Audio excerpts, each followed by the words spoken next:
All right, next up on the mic is one of my favorite comedians of the night. Him and me are a little bit different. I play the dark side. He plays the light side. Give it up for West Side Ken.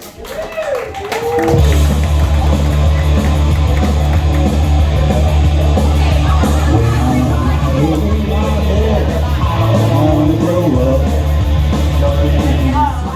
57 years old and I still don't want to grow up. And what a crowd, man. This is a lot bigger than the crowd I was in front of last week. That was a WNBA game. And I'm not even sure I'm in the right place. I thought it was karaoke night tonight. Right? I'm ready. Sweet Caroline. All right, you guys understood the assignment. Yeah, I almost didn't make it here tonight, actually. I got caught up binge watching Friends again for some reason, for about the 15th time.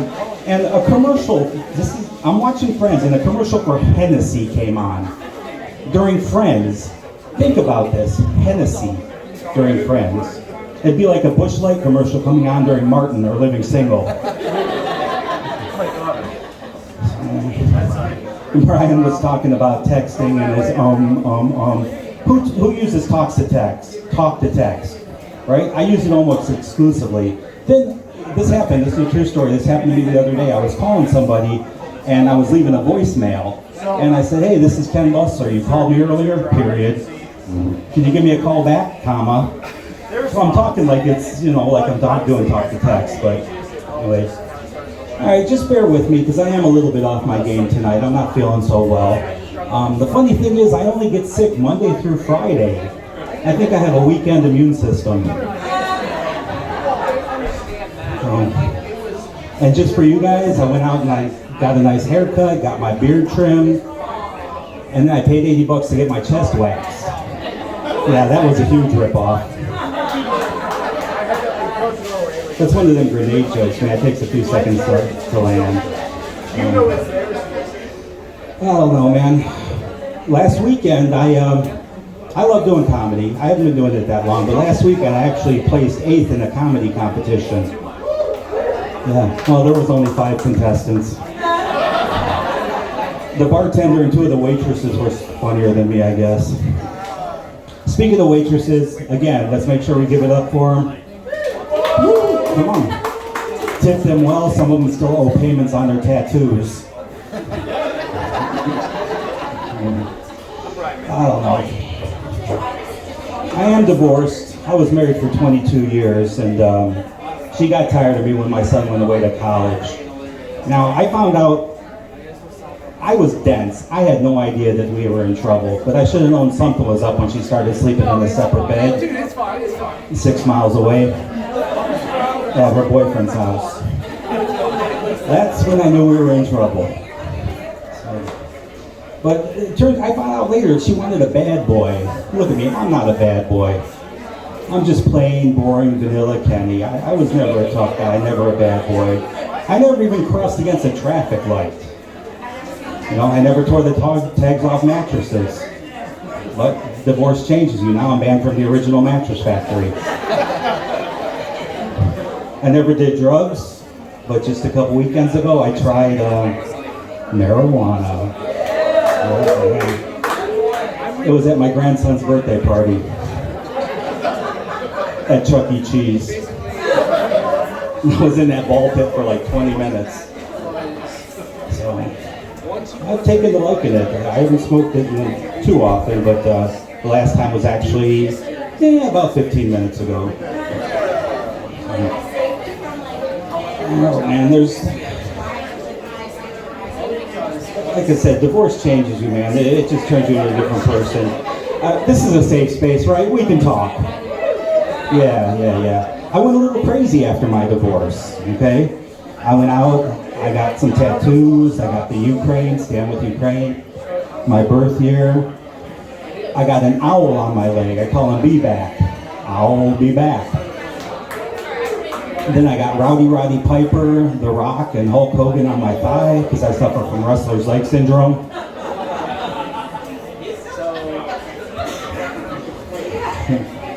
I got 7 piercings. I'll let you guys try and figure out where the odd number 1 went. You know, I came out this way. I came from the west side of Cleveland, and I hate driving. I absolutely hate driving. If I could afford it, I'd have a limo driver. I'd just be sitting in the back, minding my own business. But one thing I do think is whatever freeway you're on should be the speed limit you're allowed to go. You know, you're on 71, go 71. You're on 90, go 90. You know how much money they would save on street signs? It would just say route/speed limit 90.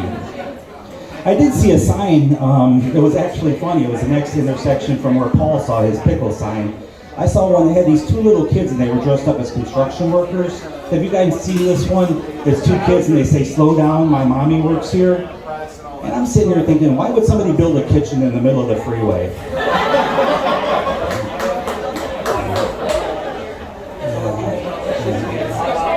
So I'm a security guard by trade. I've been doing it for a long time, over 30 years. But I always felt I was, destined for something bigger than just being a security guard in a toy factory. Although I did make 6 figures last year, 4 G.I. Joes and 2 Barbies. I've had a lot of jobs, man. I used to work at Pfizer in the Viagra department, got fired for sampling the merchandise. There was even a big sign there that said, "Don't steal, work smarter, not harder." I used to work on a garbage truck. It was only 14 bucks an hour, but it was all you could eat. And I furnished my house for free. I don't know. Again, destined for something bigger and better. I mean, comedy's not going to pay the bills, but I have fun doing it. And I love making people laugh. And I know somewhere my mother's up there looking down on me. Oh, she ain't dead. She just lives up north and she's very condescending. So, it is an honor to be up here with all these other comedians. You know, it takes a lot of balls to get up here and do something like this. And I appreciate every single laugh and every single smile I get from you guys. I really do.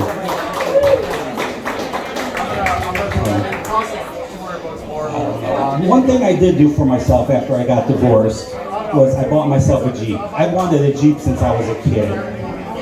I was leaving the dealership and they're trying to get me to buy satellite radio for 25 bucks a month. I was like, are you serious? Do I gotta explain that joke? Sirius satellite radio? Anyone? Bueller? I really did. I had to get a new car because my last car broke down. I had the same car for 30 years, believe it or not. I had a 1995 Ford Escort that I had bought brand new. I had that thing for 30 years. I kept getting it fixed, and last time it broke down, I thought, is it worth getting it fixed? So I called my mechanic, and he said, no, you need to find a Ford Escort specialist. So I looked on the Googles under escort services. Yeah, she was no help whatsoever. Well, at least not with the car. Best 300 bucks I ever spent.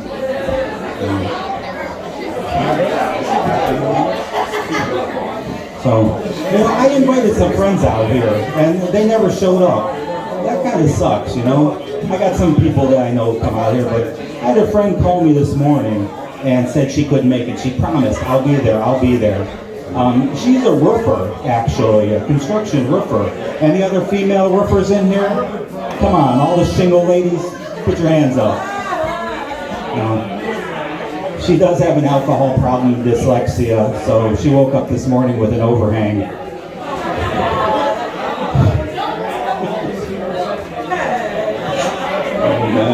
That's my new favorite joke, just so you know. But, yeah. Again, made for something bigger and better. I went to open a new photomat booth. Who's here is old enough to remember photomats? You're not old enough to remember photos. You know what they are. So we were going to open a new photomat booth, but nothing ever developed. I started to write a book about bankruptcy, and I never even made it to chapter 11. And the last thing I did, that I thought this was going to make me rich. I mean, I was going to get on Shark Tank, I was going to get on American Inventor, all this stuff. I came up with this little file that you use to cut your animals, your dogs, your cats, you file down their fingernails and their claws. And I don't know why it never sold very well. I think it might have been in the marketing because I called it the pedophile. Only sold one. That was to Diddy. All right, hi, I'm Westside Ken. That's my time. Thank you for yours.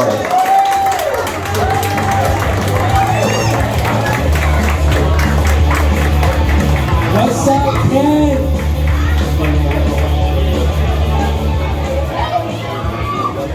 So does anybody else think this AI shit's taking off way too much?